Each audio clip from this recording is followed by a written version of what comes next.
Sabe aquele problema gigante num relacionamento que todo mundo vê, mas ninguém tem coragem de falar? É o tal do elefante na sala. Hoje a gente vai mergulhar fundo nisso, usando a história bem dolorosa de um casamento para entender como o silêncio e a falta de conserto mesmo podem acabar com tudo. E o mais importante, vamos ver se tem um jeito de reconstruir a confiança. Olha só o nosso caminho de hoje. Primeiro, a gente vai identificar o elefante na sala. Depois, vamos entender o ciclo vicioso da ruptura sem reparo. Aí vem a parte boa, o poder do reparo. E uma ferramenta super prática, as 4 etapas da CNV. E para fechar, vamos falar sobre construir pontes, não muros. Bora lá? Então, vamos começar com o problema central, o tal do elefante na sala. É o seguinte, todo casal tem briga, tem problema, isso é normal. Mas e quando os problemas mais graves, aqueles que realmente importam, são simplesmente ignorados, varridos para debaixo do tapete? É aí que o silêncio vira um veneno. E essa frase aqui, nossa, ela resume tudo de um jeito brutal. A morte do relacionamento não vem de uma facada, de um erro gigante, vem de 1000 cortes de papel. Pensa bem, cada palavra cruel, cada desculpa da boca para fora, cada vez que um problema é ignorado, é um corte. Um cortezinho, parece nada, né? Mas vai somando. 1000 desses e o amor sangra até morrer. E de onde vem esse hábito de fugir da conversa? Muitas vezes isso vem lá de trás, da infância. Uma pessoa comentou no Reddit que cresceu numa casa onde as coisas sérias simplesmente não eram ditas. Silêncio total. Aí essa pessoa cresce e leva isso para o casamento. Aprendeu que o silêncio é o jeito certo de lidar com o conflito. O problema é que esse silêncio seguro acaba destruindo o relacionamento. E aqui a gente vê esse padrão na prática, na história desse casal. A esposa, por fora, finge que está tudo maravilhoso. Mas por trás, ela desabafa tudo sobre o casamento com as amigas, com o terapeuta dela, menos com a única pessoa que deveria saber, o marido. Ele fica totalmente de fora, um estranho dentro da própria casa. E nas brigas, aí ela solta palavras duríssimas, cruéis mesmo. E depois, desculpe, que não conserta nada. Imagina o marido agonizando com essas feridas por anos, enquanto ela foge de qualquer ajuda de verdade, seja a terapia de casal, seja uma sexóloga. É um ciclo muito destrutivo. E essa dinâmica toda nos leva para um ponto-chave. Presta atenção, o problema não é a briga em si. O problema é o que não acontece depois da briga. Vamos entender esse ciclo vicioso? Olha isso. É só ruptura, finge que a ruptura não aconteceu, ruptura, finge que não aconteceu. É exatamente isso. Acontece uma briga, uma desconexão, uma ruptura. Mas em vez de parar, conversar e consertar o que eles fazem, fingem que nada aconteceu. Tocam a vida, só que a ferida está lá, aberta. Aí vem outra briga e outra e outra.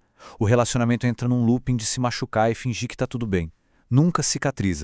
Então, para ficar bem claro, o que é essa tal de ruptura? É basicamente qualquer momento de desconexão. Uma briga, um mal-entendido, uma palavra que magoou. E o ponto é, isso é normal, acontece em todo o relacionamento. Ruptura não é o fim do mundo. O verdadeiro veneno é o que não acontece depois dela. E a consequência disso é devastadora. Quando não existe o reparo, a confiança vai sendo destruída pedacinho por pedacinho. O ressentimento cresce, vira uma bola de neve. Pensa no marido dessa história. Ele ouve coisas horríveis, recebe um desculpinha e vida que segue. Ele começa a sentir que está vivendo numa realidade paralela à da esposa. É como se um abismo se abrisse entre os dois. E aquela conexão simplesmente morre. E aqui está o pulo do gato.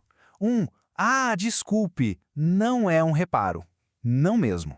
Quando a esposa joga palavras cruéis no marido e depois só murmura um desculpe, sem mudar nada, sem mostrar que entendeu a dor que causou, isso é só uma performance. É teatro. Na verdade, é só mais um jeito de continuar o ciclo de dor, de empurrar mais sujeira para debaixo do tapete. Ok, o cenário parece sombrio, né? Mas tem uma luz no fim do túnel. Se a falta do reparo é o que destrói tudo, então o ato de consertar as coisas de propósito, de forma consciente, é o que pode reconstruir. É aqui que a gente encontra esperança. O reparo, então, é o antídoto. É o ato de ir lá e consertar a conexão que foi quebrada.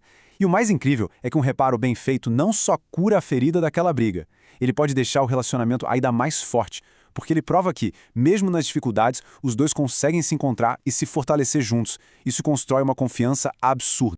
Tá, mas como é um reparo de verdade na prática? Não é só um desculpe, é muito mais. É expressar que se arrepende de verdade. É assumir a responsável, sem mais, sem porém. É tentar consertar o estrago. É pedir perdão, não exigir. E o mais importante de tudo, é se comprometer a mudar o comportamento que machucou. Sem essa mudança, o resto é só palavra. Beleza. Já entendemos o que e o porquê do reparo. Mas e o como? Como fazer isso quando a comunicação já foi para o espaço?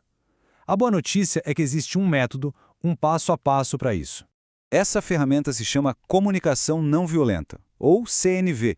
É basicamente um jeito de guiar conversas difíceis.